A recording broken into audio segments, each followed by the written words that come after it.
Luke chapter 12. Meanwhile, when a crowd of many thousands had gathered, so that they were trampling on one another, Jesus began to speak first to his disciples, saying, "Be on your guard against the yeast of the Pharisees, which is hypocrisy. There is nothing concealed that will not be disclosed, or hidden that will not be made known. What you have said in the dark will be heard in the daylight, and what you have whispered in the ear in the inner rooms will be proclaimed from the roofs. I tell you, my friends, do not be afraid of those who kill the body and after that can do no more. But I will show you whom you should fear. Fear him who, after your body has been killed, has authority to throw you into hell. Yes, I tell you, fear him. Are not 5 sparrows sold for 2 pennies? Yet not one of them is forgotten by God. Indeed, the very hairs of your head are all numbered. Don't be afraid, you are worth more than many sparrows.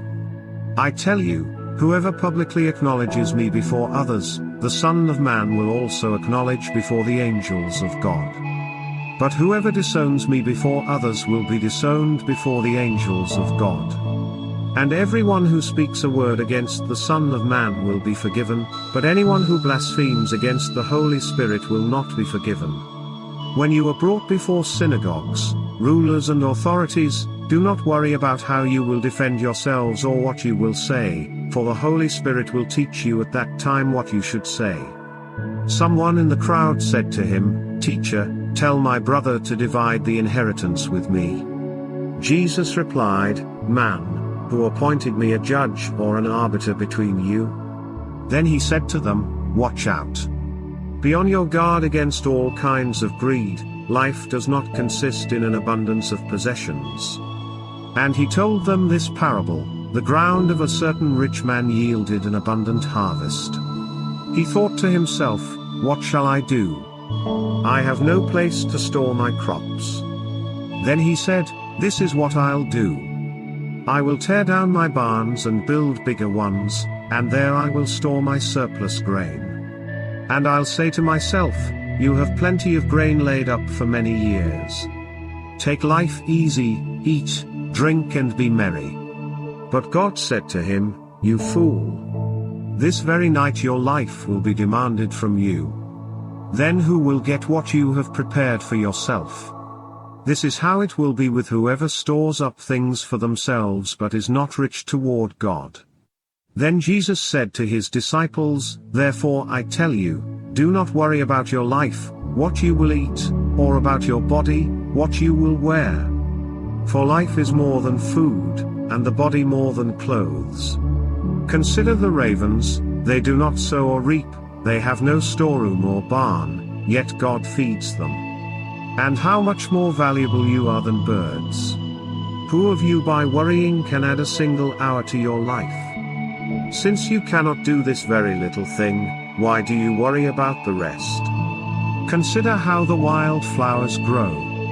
They do not labor or spin. Yet I tell you, not even Solomon in all his splendor was dressed like one of these.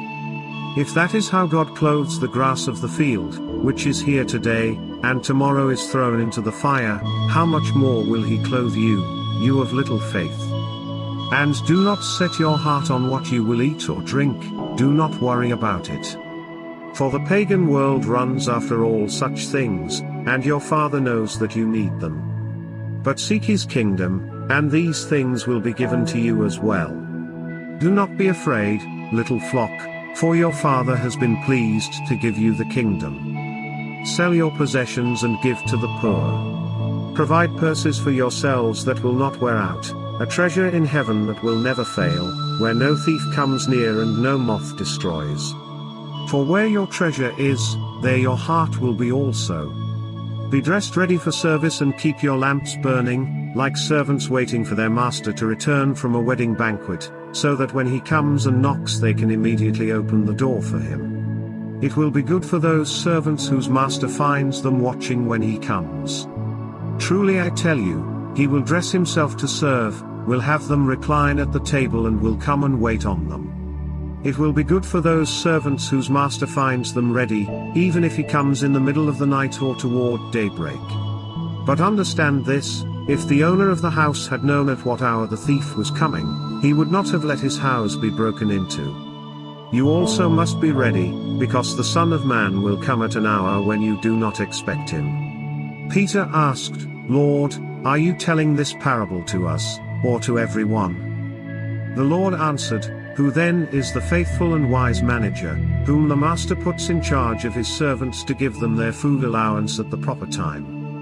It will be good for that servant whom the master finds doing so when he returns.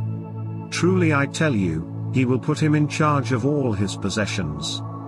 But suppose the servant says to himself, My master is taking a long time in coming, and he then begins to beat the other servants, both men and women, and to eat and drink and get drunk. The master of that servant will come on a day when he does not expect him and at an hour he is not aware of. He will cut him to pieces and assign him a place with the unbelievers. The servant who knows the master's will and does not get ready or does not do what the master wants will be beaten with many blows. But the one who does not know and does things deserving punishment will be beaten with few blows. From everyone who has been given much, much will be demanded, and from the one who has been entrusted with much, much more will be asked.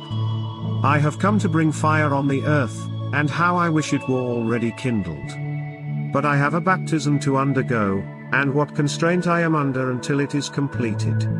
Do you think I came to bring peace on earth? No, I tell you, but division. From now on there will be 5 in one family divided against each other, 3 against 2 and 2 against 3. They will be divided, father against son and son against father, mother against daughter and daughter against mother, mother-in-law against daughter-in-law and daughter-in-law against mother-in-law. He said to the crowd, When you see a cloud rising in the west, immediately you say, It's going to rain, and it does.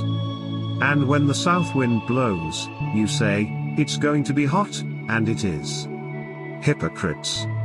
You know how to interpret the appearance of the earth and the sky. How is it that you don't know how to interpret this present time? Why don't you judge for yourselves what is right? As you are going with your adversary to the magistrate, try hard to be reconciled on the way, or your adversary may drag you off to the judge, and the judge turn you over to the officer, and the officer throw you into prison.